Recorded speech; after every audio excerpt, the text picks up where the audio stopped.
actually what was ticking over in my mind. So obviously when you started, you was with Eddie Stevens and Kenneth Harris. Kenneth Harris. Sorry, Kenneth. I'm sorry. I really hope you see this and know that it's coming from a genuine place. Large up, Kenny. And then you was with Jonas, Yeah. who is like one of the best coaches that the UK's ever seen. Yes. And of recent time as well. Yeah. And then you broke off from Jonas, and now you're with Ryan. Yeah. I don't know if there's anyone else in between, but okay, so you've had 3 coaches in... Let's call it 10 years. 10 years, yeah. Like, why? What was the why of changing those? I understand college and stuff played a part in that, but you're employing your coach, so please inform us. Let me know.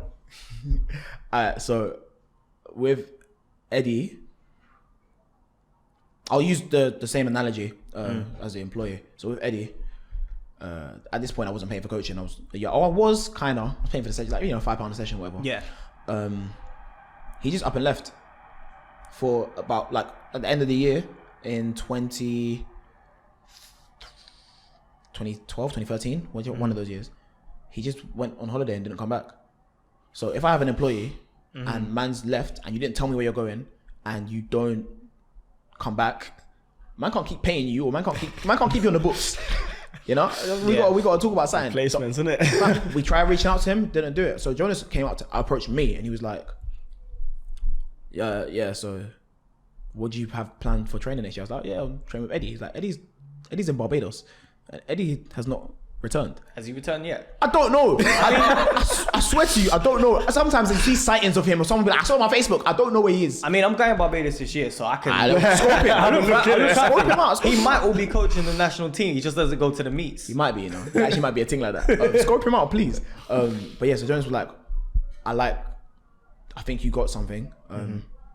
Let's work together. I was like, cool. So that was when I went into, end of 2012. So I went into 2013 and I was doing my GCSEs and I used to come after school to train with him. Just me and him would do sessions. And then on the weekends I might train with like the olders.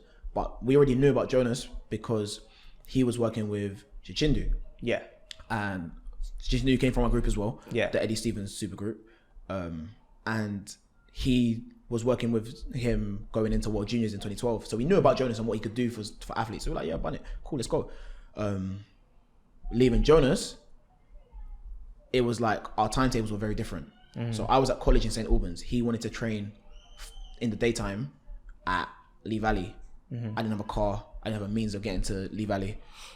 And I was like, so he started off on the thing where he was like, okay, we're going to do sessions after, I'll come up to you after I'm here and we'll do stuff together. It's like, cool. And that worked sometimes and sometimes it didn't, like, just logistical issues, innit? Yeah, so he was like, look, we can still keep trying to do this if you want, but Ryan is there. Yeah. He's a very good coach. He's got a good squad. How would you feel about going and training with Ryan? Oh, so he suggested it. Yeah. That's great. So I was like, I don't really know. Like, I don't know him like that. Obviously, he was cool and we were blessed or whatever, but I was like, I don't know him on that perspective of things. I don't know his athletes or like the way that they train. Yeah. Like, I don't know what going on in it. And if I'm being honest, at the time, I had an air of arrogance to me, innit? So I was like, no, but like, you're the guy, innit? So why are you putting me with someone that's not the guy? Like, I don't want to be training with them, man. So I was like, cool. So the first session that I had with Ryan, I remember, I went to go train with him, but the people I wanted to train with were abroad. Not by any fault of his own. They were just abroad, innit? Yeah. So I'm coming to train and I'm getting frustrated. Like, bro, there's no one even here to train with. He's like, all right, cool. Come, let's come to the side. And he looked at me, he was like, I don't know what you do when you're with Jonas, but the shit you're doing right now, that don't fly with me. So that's one. Do that again, we'll fight. Not on a plating, we'll fight. And I know a coach that's like that. And I stepped back. One or two. And I was like, okay.